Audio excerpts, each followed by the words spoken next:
Alors, bonjour à chacun et à chacune. Voilà, alors, soyez les bienvenus. Voilà, je vois qu'il y a tout le monde qui regarde. Mais tiens, j'ai jamais vu Simon prêcher. Ah, déjà, hein? D'accord, peut-être. Voilà, mais pour moi, je considère que c'est un privilège d'apporter toujours vraiment la parole de Dieu. Psaume chapitre 119 au verset 105. Ta parole est comme une lampe sur mes pieds. Non, ta parole est une lampe à mes pieds et une lumière sur mon sentier. Voilà. Pourquoi? Parce que la parole de Dieu, on ne se lasse pas de l'écouter. On le lit, on le relit, on la médite chaque jour et on ne finira jamais, on ne se lasse pas. Parce que la parole de Dieu, elle est riche. La parole de Dieu, elle est là pour nous encourager. La parole de Dieu, elle est là pour nous fortifier, pour nous renouveler, pour nous donner du courage. Et moi, j'aime bien la parole de Dieu. Je ne sais pas si c'est la même cas vous aussi. Amen. Merci beaucoup. Voilà. Alors, ce matin, le titre de mon message, c'est ce titre quand même, vous allez vous dire, mais tiens, on n'a jamais entendu ce titre. Le titre de mon message, sois un vainqueur.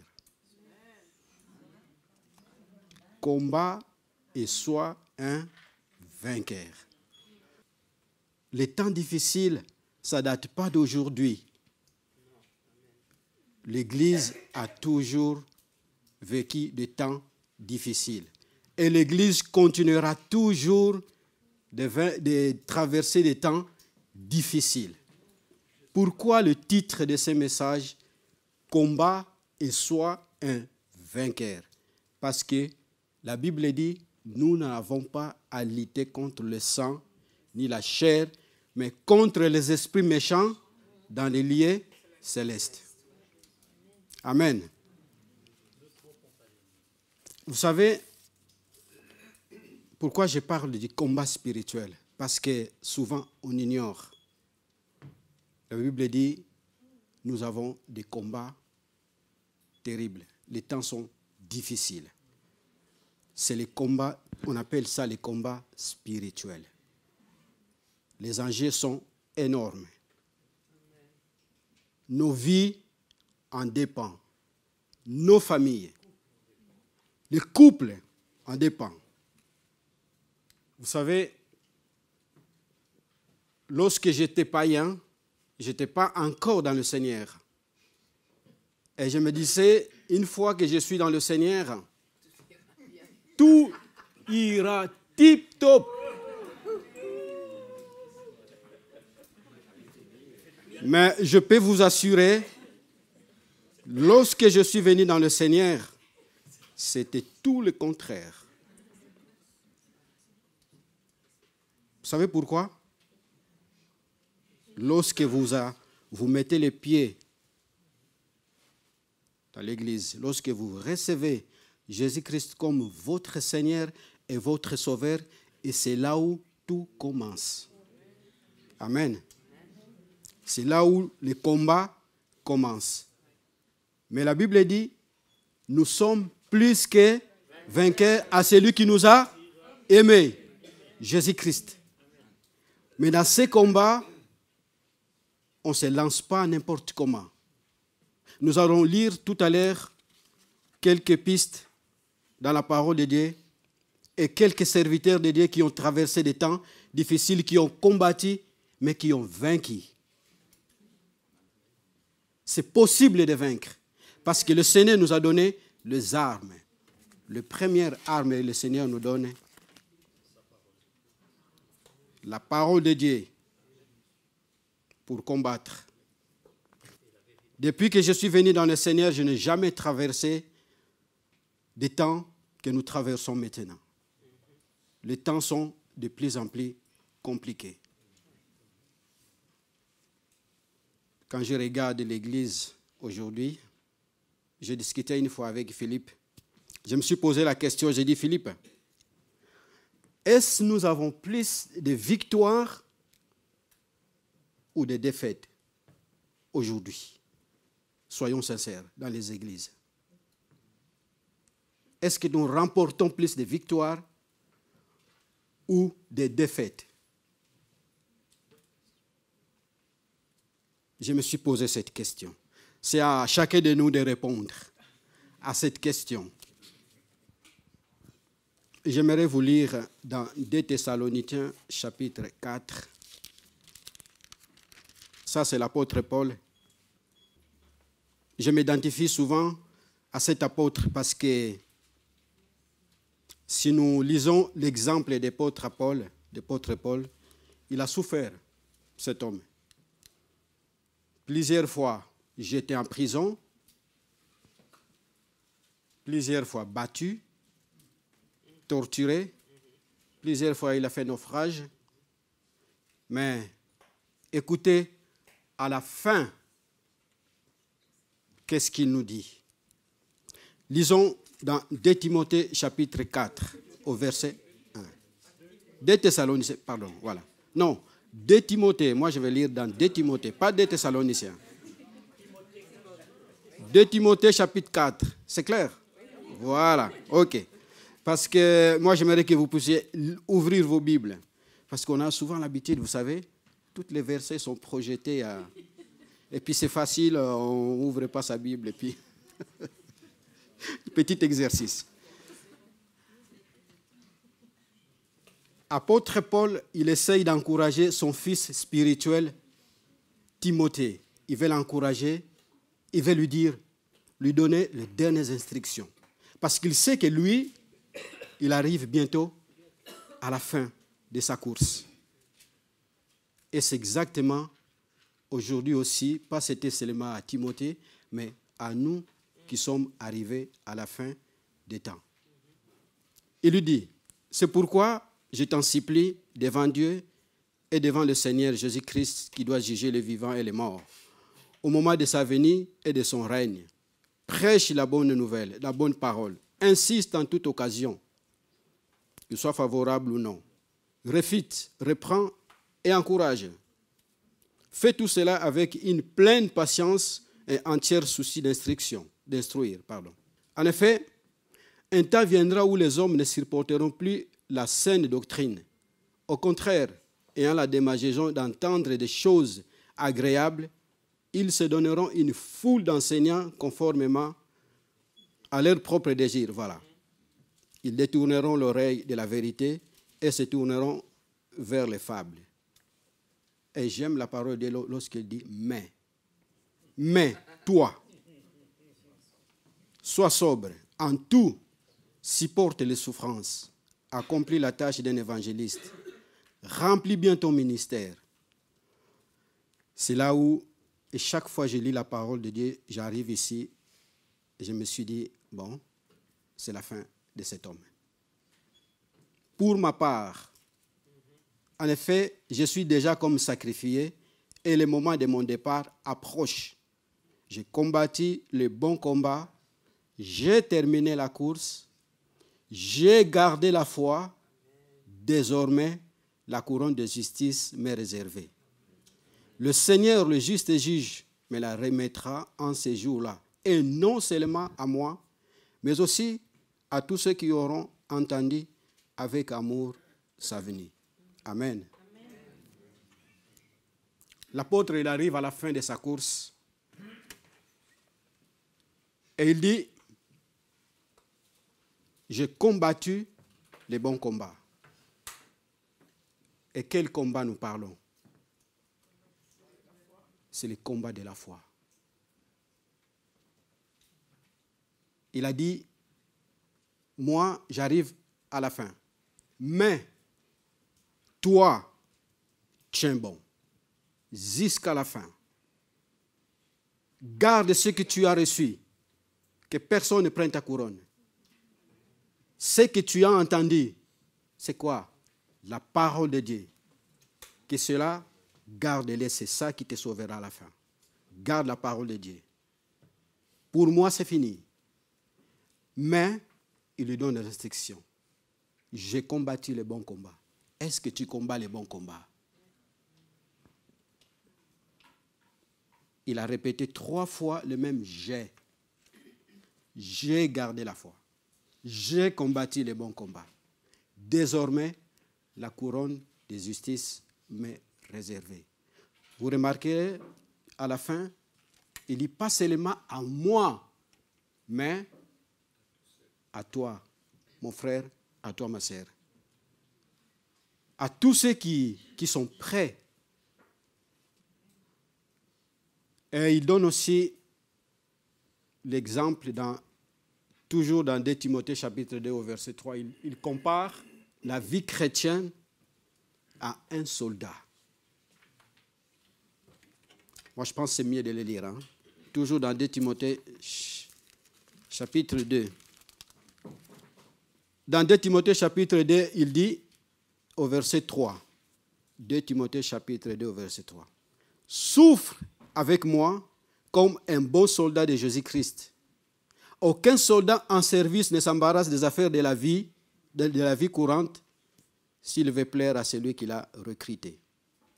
L'athlète n'est pas couronné s'il n'a pas lutté en respectant les règles. Le cultivateur qui travaille dur doit être le premier à récolter le fruit. Comprends ces choses. Qu'est-ce qu'il veut dire vraiment exactement ici, l'apôtre Paul, en comparant un chrétien à un soldat? Quel est le rôle d'un soldat? Le soldat, il est préparé, il reçoit les instructions, il s'entraîne durement. Pour faire quoi? Pour combattre. Pour sa patrie. Pour ses valeurs. C'est comme la Suisse. Lorsqu'il y a une guerre, vous savez, j'ai entendu qu'il y a beaucoup de Suisses qui ont les armes à la maison. C'est vrai ou c'est faux? Apôtre Paul veut dire à Timothée, juste ce petit exemple d'un soldat. C'est vrai, nous sommes des soldats. Mais nous sommes des soldats de Jésus-Christ. Et notre général suprême, c'est Jésus-Christ. La Bible dit, il combat pour nous.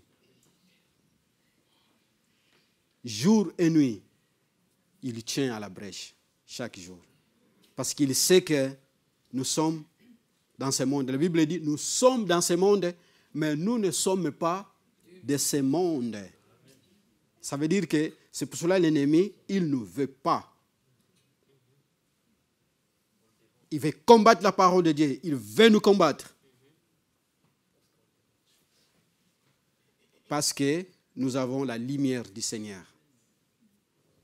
Nous allons combattre parce qu'il y en a encore beaucoup de nos frères et sœurs qui sont encore dans le monde. C'est à nous de combattre, de prier, de tenir pour que tous ces gens-là puissent venir encore en Jésus-Christ. Le Seigneur ne va pas le faire à notre place.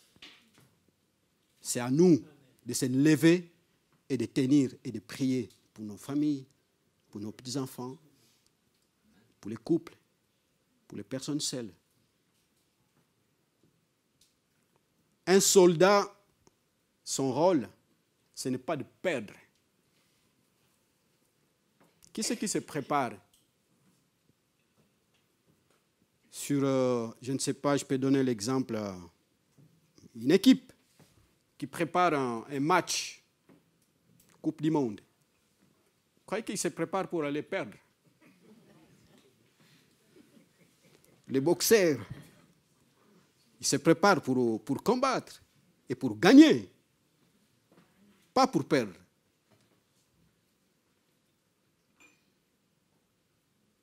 Et au moment venu, il prend les armes. Il va combattre pour son pays parce qu'il sait que derrière, il y a aussi sa famille.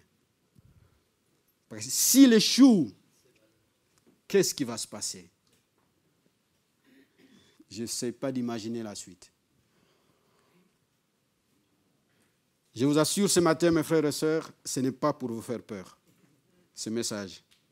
Mais au contraire, c'est pour vous encourager, pour vous assurer, pour réveiller notre conscience, pour savoir que le Seigneur, il compte sur nous. Parce qu'il nous fait confiance. Parce qu'il a vaincu le monde. Dans Jean chapitre 16, Jean chapitre 16 au verset 33. S'adressant aux apôtres dans ces derniers instants avant Gethsémane. Et Jésus dit, vous aurez des tribulations dans le monde, mais prenez courage. J'ai vaincu le monde. Et ça, c'est notre assurance. Prenez courage. Un vainqueur, ce n'est pas un Superman. Ce n'est pas parce que vous êtes costaud. Ce n'est pas une question de costaud. Ce n'est pas une question de muscles. Un vainqueur, c'est celui qui se soumet au Seigneur. La Bible dit, soumettez-vous à Dieu et résistez au diable, il fuira loin de vous. Se soumettre au Seigneur. Vous savez, on ne va pas à la guerre comme ça. Tu te réveilles le lendemain, tu prends ton arme et tu vas à la guerre. Non. Dans ce combat, il y a des préparations, mes frères et sœurs. On se prépare. Comment on se prépare? Dans la prière quotidienne, dans la lecture de la parole du Seigneur, dans les jeûnes, dans la prière, chaque jour. Quand je lis les épîtres de Paul, je vois cet homme plusieurs fois, il dit plusieurs fois dans les jeûnes, il jeûnait beaucoup et il priait beaucoup parce qu'il savait ce qu'il entendait et c'était difficile et le chemin était long. Il savait ce qu'elle allait souffrir. Et quand je regarde ce qui se passe aujourd'hui dans nos familles, dans l'Église, dans le monde, je dis, il y a de quoi à se tenir les coudes. Tous ensemble. Nuit et jour. Et le Seigneur nous fait beaucoup de promesses dans sa parole pour le vainqueur, pour tous ceux qui vaincront. Il y a des promesses qui existent. Nous allons les lire tout à l'heure. Mais le but ce matin, ce n'est pas de vous effrayer, mais c'est vous encourager, de tenir bon, de savoir que Jésus-Christ est notre Seigneur et Sauveur. Dans 1 Jean chapitre 5 au verset 19. 1 Jean chapitre 5 verset 19. Il est écrit, nous savons que le monde entier est sous la puissance du malin.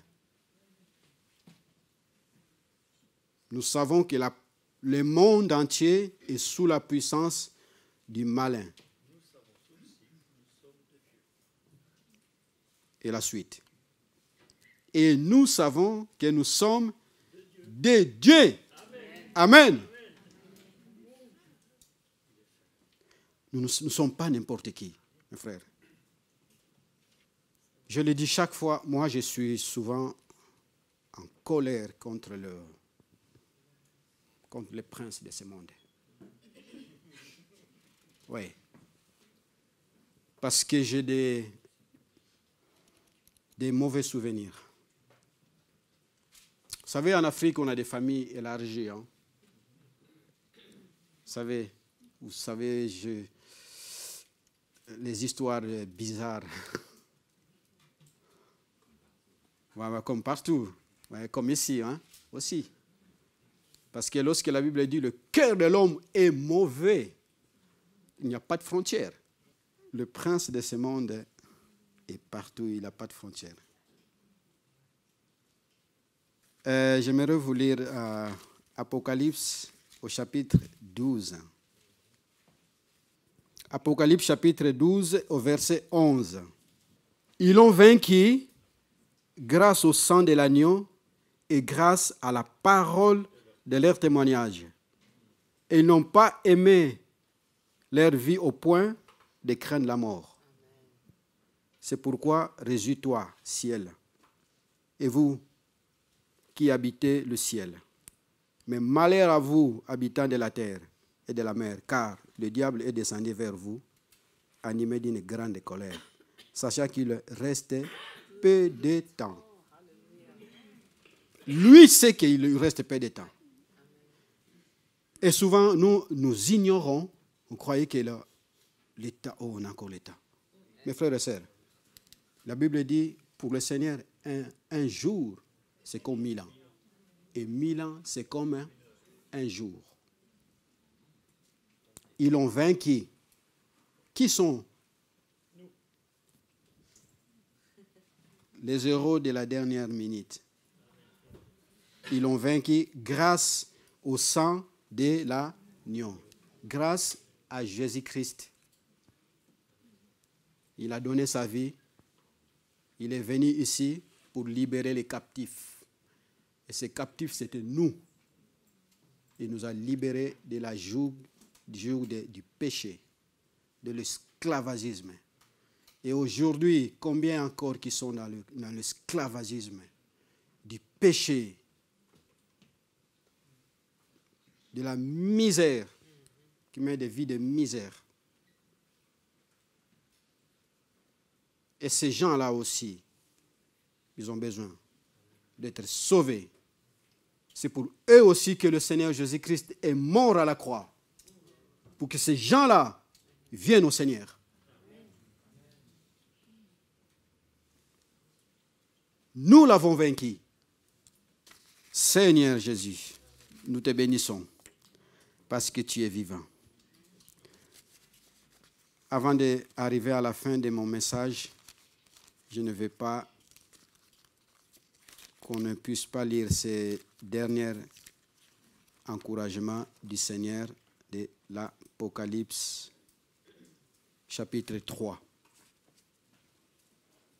Apocalypse, chapitre 3, au verset 5. Le Seigneur, il s'adresse ici à tous ceux qui arrivent à la fin des temps de leur vie. Et en ces jours-là, comme l'apôtre Paul le dit, en ces jours-là, lors de sa venue, le vainqueur sera habillé de vêtements blancs. Le vainqueur, le vêtement blanc, ça c'est la sainteté, c'est la signification, c'est de la sainteté des saints.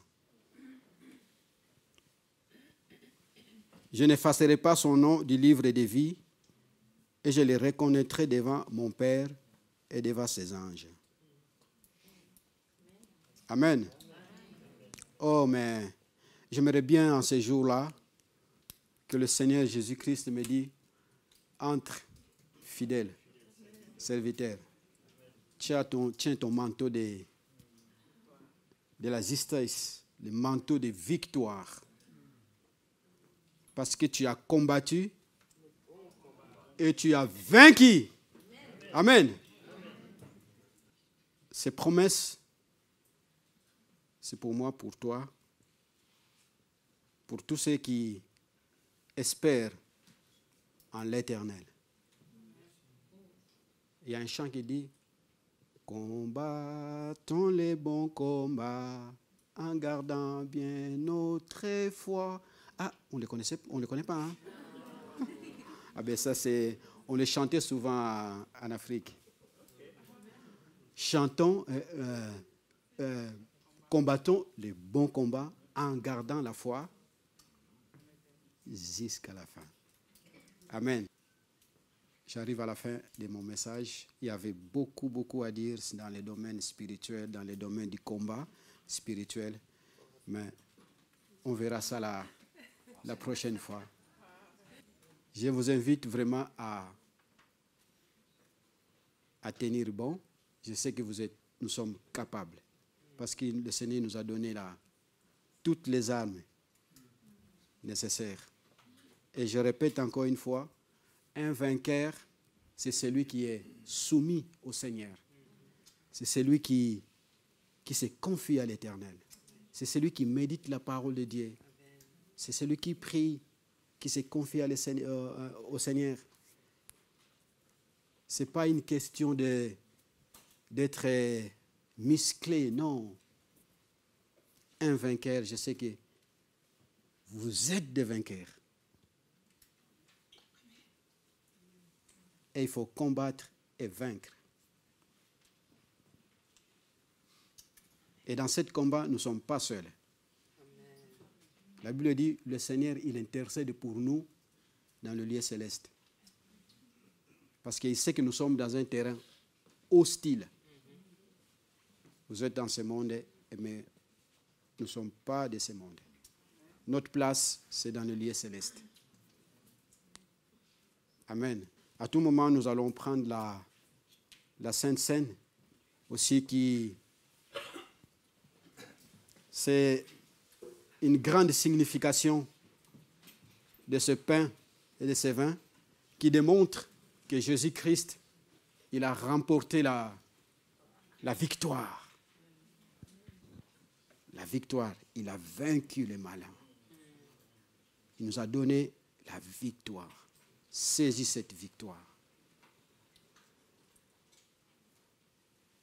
Ce pain, ce vin démontre aussi l'amour du Seigneur pour nous. Il nous aime tellement, il ne veut pas nous voir se détacher de lui. Et c'est pour cela l'apôtre Paul dit à la fin, il a dit, pas seulement à moi cette couronne, mais pas pour tous ceux qui ont combattu les bons combats et qui ont vaincu. Et c'est la même chose, le Seigneur, il a combattu pour nous et il a vaincu et il a donné son sang. Il n'a pas cherché à sauver sa vie, mais plutôt il a donné. Il a donné en sacrifice. Et surtout, il ne faut pas oublier, dans les combats, peut-être qu'on reçoit parfois aussi des coups tordus. Mais, tiens bon, on donne et on reçoit aussi. Hein? Mais quand on reçoit, on le sait, je suis plus que vainqueur. Parce que derrière moi, il y a toute une armée. L'armée des anges. C'est comme ce prophète qui a monté au ciel, là. J'ai oublié le nom. Élie. Quand il a fui. Vous savez, il était tout seul dans le sommet de la montagne là-bas. Il était nourri par les corbeaux. Il a dit, je suis tout seul, Seigneur. Il t'a dit, mais qui c'est qui t'a dit que tu es tout seul? Ben c'est normal, mes frères et sœurs. Parce que nos yeux physiques ne voient pas dans les domaines spirituels. Il faut que le Seigneur lui ouvre les yeux pour voir les anges qui étaient tout autour de lui. Le Seigneur est avec nous. Il nous empêche de le voir physiquement, mais on le sait qu'il est avec nous. Il est avec toi. Pour t'encourager, pour te fortifier, pour te renouveler, pour te donner du courage, pour que tu ailles de l'avant, pour que tu sois un bon combattant. Seigneur, je te loue, je te bénis, parce que toi, d'abord, Seigneur, tu as vaincu. Tu as accepté, Seigneur, de donner ta vie. Tu n'as pas cherché à sauver ta vie, mais au contraire, à les donner en rançon. Pour que, Seigneur, nous soyons sauvés. Seigneur, je sais que dans ce combat, et tu nous promets la victoire est de notre côté. Seigneur, nous te prions, donne-nous la joie, le courage et la force Seigneur, de continuer à marcher, même si c'est dur. Seigneur, la joie de lire ta parole, de méditer ta parole, de prier nuit et jour, peut-être dans le jeûne, peut-être dans la prière. Seigneur, tu nous accompagnes, tout et chacun de nous, Seigneur. Je sais que tu es fidèle. Ces promesses, Seigneur, que nous avons mises dans ta parole. Et tu es fidèle pour les accomplir. Que ton nom soit béni, soit loué. Au nom de Jésus-Christ. Amen.